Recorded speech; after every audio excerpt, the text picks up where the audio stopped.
Hello, everyone, and welcome. Episode 6. This would be 7. Last one was 7? 6. Yes, Man. we're up to 7. I want you to see this right here. This is a shiny. It's not shiny, but this is a George Washington right here, which is a $1 bill. But our first official financial sponsor. Yes. Tonight, debuting that. You want to tell them who it is? So, Mr. Brad Hall LLC. He is his own company. He is his own It's just company. him and the things that he does. Right. There's no real definition of what his company does. You know, you can't really put a limit on something like that, Absolutely. right? You really can't. Not on Hall Incorporated. No. So, Brad Hall, we want to thank you for your sponsorship. So this tonight is brought to you by him. Yeah. He had absolutely no involvement in anything other than just he wanted to be the first official sponsor. And so honestly, it would have happened without him, but right. we are very grateful. So yeah. I think this will probably go on the offering plate. So I mean, I don't know. We'll see. You do a lot with $1 these days. You can't. No. Can I tell you a quick story about $1? Absolutely. No, I mean, you can't say, can I tell you a story, and then not You can say tell me the no, story. and we would just move on. It's got to be fast because we go too long. Okay. In college, this $1 meant a lot to me, but it wasn't. It was what I could get with that $1. I could get at the time McDonald's full-on double cheeseburgers. Yeah. You could get it with $1. And so I would measure if something was worth buying by how many double cheeseburgers I would sacrifice, right? Yeah. So, like a new phone or whatever. I remember when I was in youth, that's how we would say things. Like that cost me 7 Really? double cheeseburgers. Yeah. I remember that. Yeah. So, anyway, thanks for the memories, Brad, down memory lane. And yes, thanks for your sponsor. So let's get to it. We've got some off-the-wall questions. Off the wall, hopefully. I think whimsy will be there. We're hoping for the wisdom as well. So, off the wall, wisdom and whimsy. Let's see. So, to get things rolling, Dave, pick one animal to leave off of the ark. Leave off of the ark one animal. Right. So, basically, we're saying eliminate this one animal from existence. If you were Noah, yes. If you were Noah in your humanly wisdom, and you saw this animal coming to the door, you'd go, sorry, we're at capacity. Close it up, boys. Okay, what's the one animal you would pick? So I thought this would be difficult for me. I really did, but I'm going with horses. I have a degree in animal science. Okay, so I want to apologize to the horse lovers. Comes from years of education. Hate? They are just so worthless. Wow. You can't even eat them in America. Man. So they're just and think of this. Like, and I've heard this defense before. Like, there are people who depend on horses to like pull plows or for transportation and all that kind of stuff. But think of how much quicker humans would have, like, our technological advancements would have come along if you couldn't depend on horses for that kind of stuff. If you didn't have that. So you're saying like Henry Ford we wouldn't even know his name because someone before him 50 would years have discovered how to make a combustion engine. That is my theory. And you wouldn't have to train vets on how to treat this disaster zone of a biological system that they have. Okay. Again, this is coming from an educated passion. perspective here. I can feel the passion behind your answer. Mine's less passionate, but maybe just as offensive to some people. We were talking about this just a little bit beforehand, and I said, "What's a worthless animal?" Because that's what I was like. Okay, we're going to get rid of something worthless. And I came up with cats. And so I'm sorry for the cat lovers out there. I'm allergic to them, for one, so get rid of that for me personally. Sure. When I think of like kind beings in the universe, cats are not anywhere near the top. So, no. And some people might make the defense, oh well, they catch mice. Yeah, so do snakes. So do hawks. Pretty much, a snake or mice are at the bottom of the food chain. So even at a predator level, cats are worthless. I mean, Okay. So if it were up to Dave and I, no more horses and no more cats in the world. So, and I do also apologize to the horse people. I know some people just absolutely love them. it's their recreation. They just love them. So. Yeah. Cats too. I mean, they love their cats. But, not everybody can be right about everything. Yeah. So So we also apologize to you for being wrong. you should apologize to yourself. I should. Yeah. Okay, so we have another question. It's a bit in the same vein as the last question from last week. We talked about, does the Bible, basically the question, does the Bible define drinking alcohol as a sin? And we went through all that, so we won't do that again. But here it is, off the wall, needlessly. Is it a sin for a Christian to get a tattoo? So in that realm of should you do this, should you not, kind of like last week, but is it a sin for a Christian to get a tattoo? You want to kick this one off? Sure. And this is probably going to be one where we're going to end up approaching this question from a couple different angles. Because I think again, it goes back to if you kind of want the simple, straightforward answer, no. I think, again, though, there are going to be a lot of situations or a lot of reasons why getting a tattoo might be a sin. I do want to kind of start out by saying that treating someone, differently, not loving someone the same because they have tattoos is absolutely a sin. I'm just going to throw that out there because...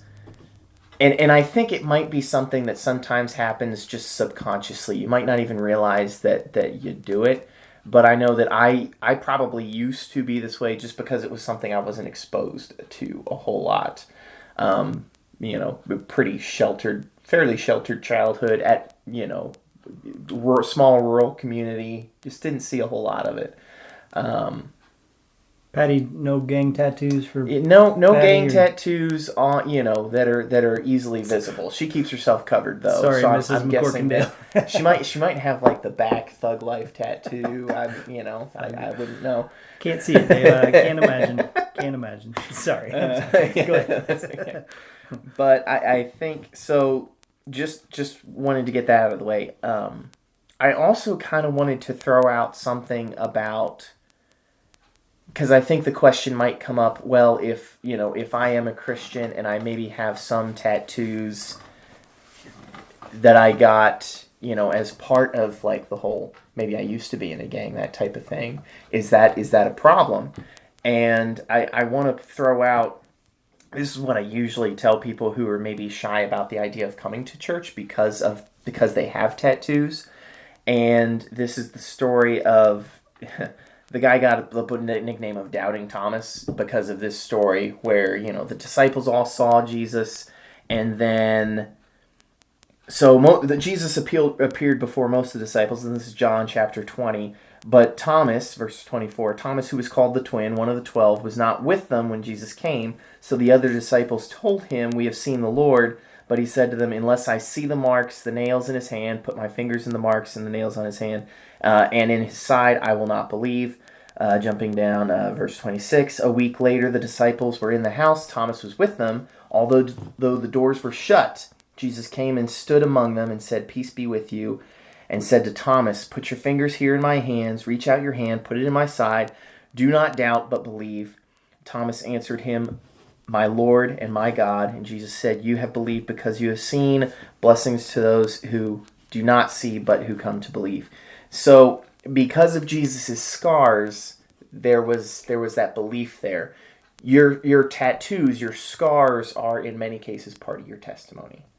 Okay, so don't ever let that, I guess, stop you from a church or from maybe don't let that be a stumbling block in your belief because you have tattoos, you have a history. Your history is just part of your testimony. Yeah, I was talking to someone not long ago. And we weren't specifically talking about tattoos, but we were talking about kind of their past and some things they had struggled with that I hadn't necessarily. And I was just trying to remind them that it's quite possible they would reach some people that I never would. I mean, God can do anything, and so I'm not saying I couldn't, but it could potentially be easier for them in some ways. We as humans, we just have a tendency to be drawn to people who are like us, who have had similar experiences, and it's possible that their testimony, some things from their background, even things they regret, and maybe I'm not saying they regret the tattoo, but even things that now they would look back and say, I wish I wouldn't have done that. God could still use that in a big way, And so I did kind of have that point, and I had a verse here from 1 Corinthians. I used 1 Corinthians a lot last week, and I'll use it a little bit this week. 1 Corinthians chapter 9, 22 and 23, to the weak I am weak, so that I might win the weak. I have become all things to all people, that I might by all means save some. I do it all for the sake of the gospel, so that I may share in its blessings. So this is, Paul saying, become like the people you're trying to reach. And I was talking to someone, and this has been years now, but about prison ministry. And since you guys were we were practicing music earlier, and they were playing some of their old band songs, and they went to a prison at least once. 2 or 3 times, I think. Yeah, okay, and played some songs for them, and that was really a cool experience for me, to be able to see that. But I was talking to this one person, and he said, yeah, if you're actually going to have one-on-one conversations, though, you kind of need tattoos. They do not respect you if you don't have some sort of tattoo. If you're trying to reach someone in a prison ministry, it's almost a necessity. And so I would say in that vein, if you are a Christian, so to get back to the actual heart of the question, if you're currently a Christian and you just have really a heart for prison ministry, it might not only be something that's not a sin for you, it might be something that would end up being a necessity. I'm not saying that that's right, that you have to get a tattoo in order to reach people, but that might be the situation that you find yourself in, and that would be a situation in which I think it would be really hard for anyone to tell you, well, no, that it's a sin for you to get a tattoo. If it's going to open those doors for you, I've never really thought about it in that way. We got to take a step back, I think, and in some ways, same approach as last week, and say, I would start with, there's no specific place in the Bible you can go where it says, do not do that. If you had that and it said, do not do this, then I would probably have to completely disagree with you there on that and be like, no, it says don't do that. Which we're probably looking up the same verse here, but I can tell you the one place that a lot of people maybe go with tattoos is Leviticus 19:28. Okay. Yeah, since you got it. Yep. I won't bother looking it up. In that verse, it says, do not cut your bodies for the dead or put tattoo marks on yourselves. I am the Lord. And so some people point to that verse specifically. It's kind of the one go-to. There's a couple other decent arguments against it. But that's one that they say specifically they go to. Here's one of the problems, okay? Yeah. Let me throw this out to you. If you go to the verse right before that, Leviticus 19:27, it says, do not cut the hair on the sides of your head or clip off the edges of your beard. And so, you know what I mean? Like nobody would say, hey, got a haircut and you cut the sides of your hair. How dare you? How dare you? And then you trimmed your beard up, which doesn't look like you have in a while. Actually. It's been a while. You know what I'm saying? And so you got to keep these things in context and what they're talking about. And along with context, it seems to be, if you read even just that verse within context, it's talking specifically about cutting or tattooing yourself for the dead, in commemoration of the deceased. And it's really not talking about tattooing as we know it today. Kind of like last week we talked about wine isn't wine like we know it today. Tattooing in that was a lot more physically damaging. It was a ritualistic thing that was... Yeah, it probably would be very bad to do that. But also, a lot of those Levitical laws, we're talking about kind of laws that we're no longer under. I read last week in the verse from 1 Corinthians, all things are lawful, not all things are beneficial. all things are lawful, but not all things build up. We as Christians are no longer subject to a lot of that stuff. I'm not saying we need to just disregard everything in the law, because there's a lot of moral laws that we should still be there were a lot of practicing. ritual, ceremonial type Right. laws, and then there were moral laws that are Right. actually like repeated in one form or fashion Yeah, in the New Testament. right. That we're absolutely we're still absolutely not supposed to kill people. Right. As much right. as you may want to Right. sometimes. Right. Like, So that's kind of know. the difference between those moral and those ritualistic laws. So bare minimum, if you're going to throw out a ritualistic rule as part of why people shouldn't be getting tattoos, you also better not have any bacon with your breakfast. Yeah. Right? You better be following the whole thing. So this is going to be very different if you have different beliefs in that regard. I don't think necessarily any of our audience probably would, but Probably not. So, that verse that's a go-to for a lot of people is you're on pretty shaky ground, I think, to try to say that verse absolutely says you should not get a tattoo, like it's a sin. That's the question, right? Right. It's sin. Now, should you yeah. should you not? That could be circumstantial, like we've kind of already hit on. We're not. Right. I don't have any tattoos. I don't really know if you do or not. I do not. Okay, neither one of us have any tattoos, but and I've just never really wanted one. But I don't know. So I'll be honest. Okay. It's something I'd probably like to have. Yeah. However, there's several reasons why I don't. One is I don't think I'm cool enough to pull it off. If we're just being honest. Okay.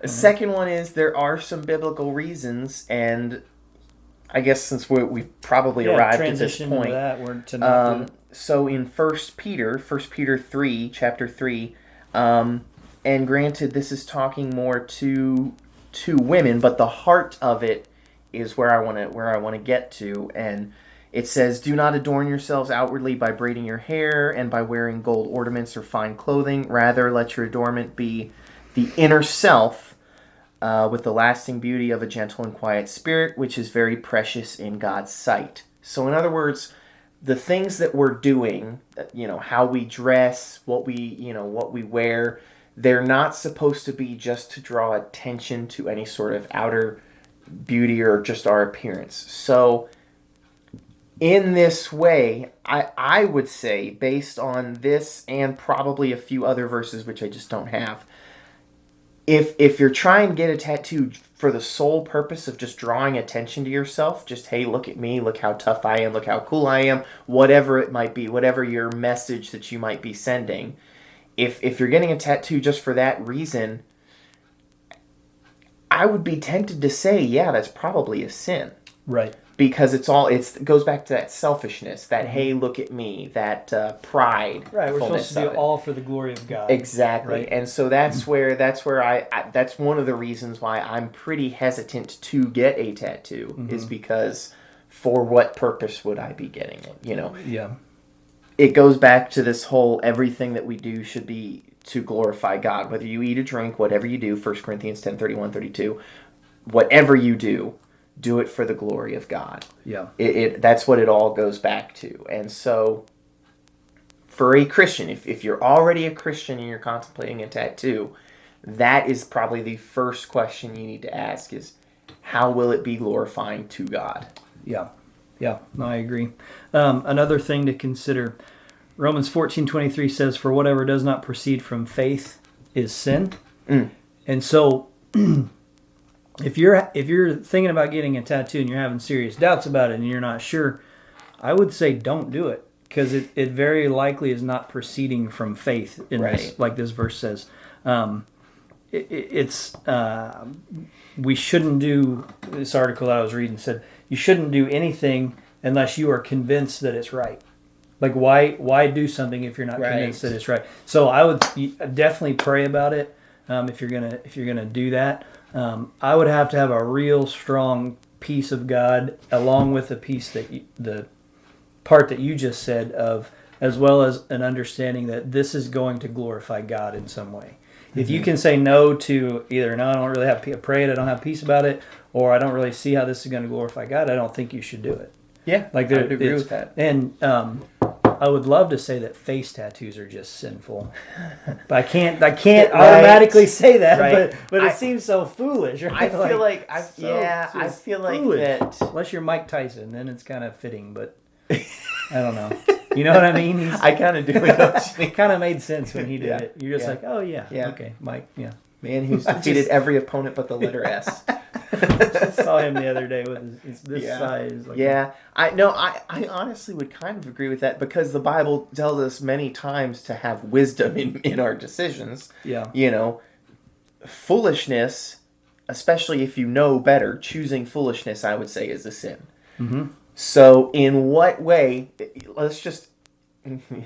Yeah, you would have to really be convinced that getting a face tattoo is going to bring glory to God for me to say that it's not going to be a sin. Because I agree, that's going to be something that is there for the rest of your life. You've eliminated about 98% of jobs. Yeah. Maybe not 98, but an awful lot of jobs. An awful lot of jobs for yourself. So you would have to really, really be sure that is what the Holy Spirit's calling you to do, is get an ink on your face. Yeah. I feel like we're landing in a very similar place to last week, right? Where I can't say there's this one specific verse that says do not do that specifically, right. And honestly say yes, that is in context what the verse is saying. Don't do and that. But there are an awful lot of ways where you could say it seems pretty foolish. Yeah, and I think that's why last week we were saying, we've got two questions and they're tied together, but we spent so much time on the one, we just didn't have time to canvas this question. But they are very much in the same vein, and I think... So when I first read the questions, and they're good questions, so don't think that when I say this that I'm in any way, if you're the one who asked these questions, that I'm in any way like insulting you or anything, because they are good questions that I'd say come up pretty regularly in the minds of other Christians, but kind of the problem with the questions is they speak to kind of a heart of legalism. You know what I mean? Like, I want to know where the line is. What's a sin, what's not a sin. Mm-hmm. And it's not that there's a problem with asking, hey, is this a sin, is it not a sin? But ultimately it does go back to, are you pursuing the heart of God? Ultimately, that's what I guess we want to encourage through these questions is, if you're pursuing the heart of God, then I think the issue of, oh, is this a sin, is it not a sin? You don't necessarily need the lines anymore because it all becomes about the glory of God. Mm-hmm. So it's no longer that search or that pursuit for just how far can I go? Right. We've talked about one side, kind of more the legalistic side of saying, where does it say I should not do this and I shouldn't do this? This article, it was one of you referenced it last time, the Got Questions. Yeah. I go there all the time. I mean, I don't know them. I don't know. I'm not saying everything's good there, but this article was really good about this. It actually went to the other side, the antinomianism. Is that right? Did I say that right? Yes, I believe They used that in a sermon not long ago, to where it was almost, people will use another verse that I'll read to you to say, go for it. You should. And that was another one. I do. Okay, it was Revelation 19:16. Says, it's talking about Jesus. On his robe and on his thigh, he has this name written, King of Kings and Lord of Lords. And so some people will say, see, Jesus has a tattoo. On his thigh. It says on his thigh. I should get a tattoo because Jesus has a tattoo. Again, the problem with this, so as humans, I said this in a sermon also, we like to go to extremes. Mm-hmm. We like to go one way over here or way over here.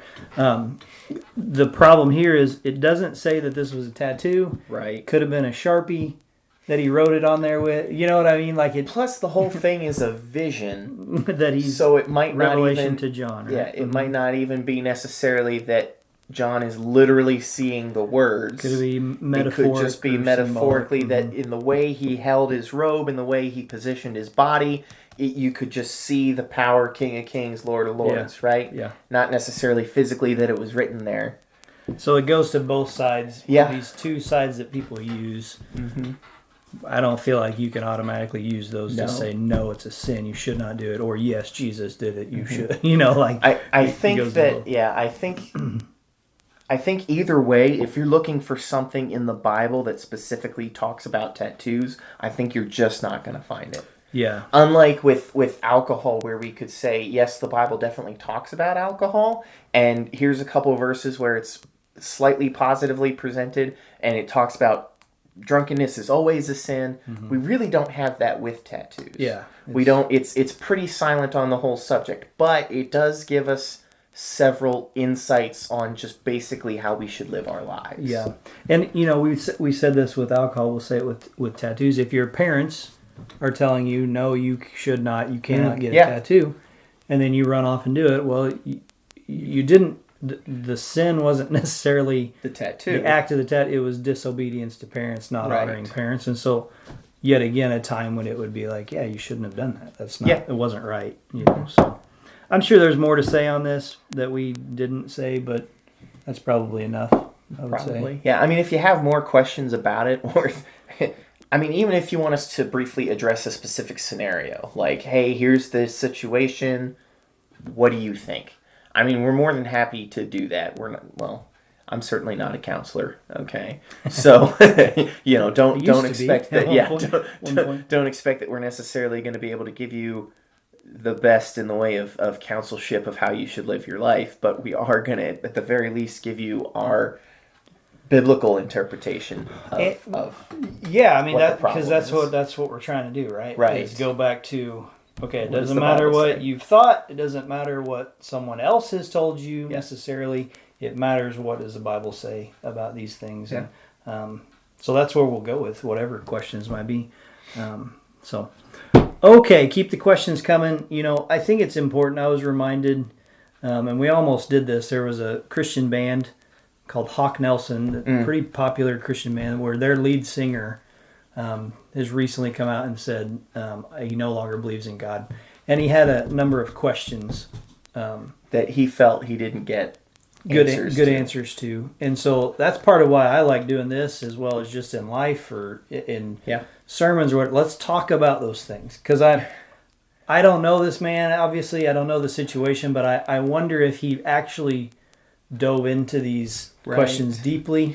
And that's, after he suggested maybe we could discuss this, I did go back and I read the interview, and some of the problems that he had with Christianity we have addressed previously. Mm-hmm. And it's not that there are good counters, or that they're not difficult questions, but there are good answers out there. Really good answers. Really good logical, answers. good answers. And it just felt like he just kind of gave up on it. I'm just doubtful that he really put effort into searching. Seriously put effort into outside of his own thoughts and maybe one or two people talking through it. All that to say, we want to talk about your questions. I want to be a Christian who people are not afraid to come up to and ask, hey, what do you think about this? And I want them to know I'm not going to say, oh, I thought you were a Christian. How could you dare ask that? Or how could you dare have that doubt? Because I can almost guarantee I've had a similar doubt in my life before. That's something, don't want to get too far off on a tangent, but certainly faith can be based on reason. And Hebrews 11:1, right? That faith is the evidence of things, or the assurance of things hoped for. So it's not like faith is just blind, right? There are difficult questions. Me personally, I've had to struggle through doubt from time to time. Mm-hmm. Doesn't make me a bad person, I don't think. There are plenty of other things that make me a bad person, but that is not specifically one of them. So, it's something that if you have questions, don't feel like you're a bad Christian for having doubts. You're a human. No. Let's talk through them. Yep. I agree. Okay, it is time for a nerdy question. Okay. So, Dave, everyone's least favorite part. I don't think so. This is your time to shine. I know approximately one. Maybe, I'm sure I know more, but one comes to mind. Okay. But here you go. Dave, who is your favorite wizard? And I'm going to add, and why?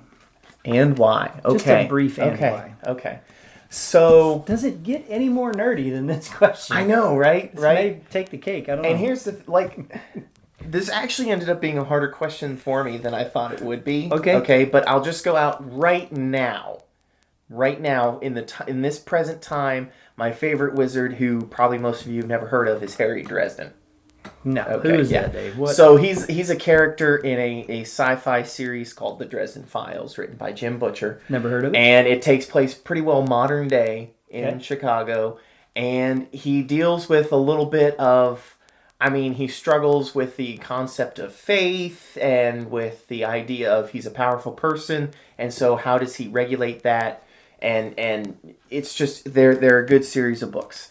So not Harry Potter. Not Harry Potter. As a matter of fact, I even went back in my brain and I was like, if I limited it to the Harry Potter universe, and he's not even my favorite in the Harry Potter universe, I would put Dumbledore top in the Harry Potter universe. Sure. And if we're also throwing in witches, not just wizards, Luna Lovegood.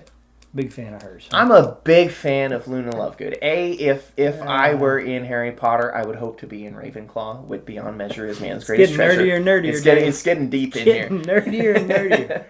But also, okay, so one of my favorite Luna moments in the 7th book. Can you feel the excitement I'm in the camera that I can feel right here? So in the 7th Harry Potter book, at Bill and Fleur's wedding, Harry is totally disguised, okay? He's taken Polyjuice Potion, which in the books doesn't just change your look, it changes your voice, okay? Yes. He's completely unrecognizable. And Luna runs up to him at the wedding and says, "Hi, Harry." She knows who he is, and he's like, "What? My name is Barty. I'm Barty Weasley." And she's like, "Oh, did you change that too?" And he's like, "Luna, how'd you know it was me?" And she said, "Oh, just your expression." The look on his face, the way that he positioned his facial features, let her know that she was talking to Harry Potter. That blows my mind. That was the moment that Dave wanted to marry Luna Lovegood. You're not totally wrong. I mean, that is a level of intelligence that just blows my mind. There's other reasons, but that is my favorite Luna moment of all time. Who? Harry what? Dresden?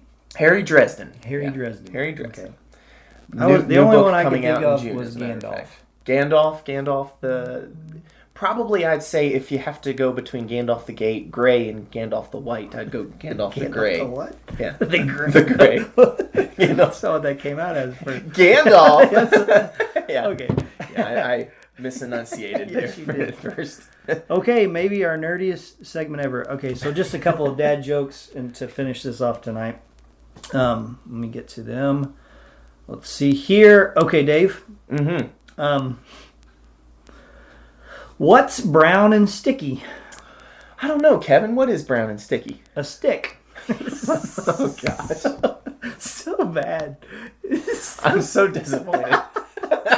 In myself as well. That means it's a good Yeah. dad joke if you're that disappointed. If you roll your eyes. Okay, that's it. this is a classic. Two guys walked into a bar. The third guy ducked. Oh, but should have had that one last week. Why are elevator jokes so classic and good, Dave? I don't know, Kevin. Well, it's because they work on many levels. Yeah. Okay, finally. Last one. Probably about 3 too many. What do you call a pudgy psychic? I don't know, Kevin. A fortune teller. Oh, no.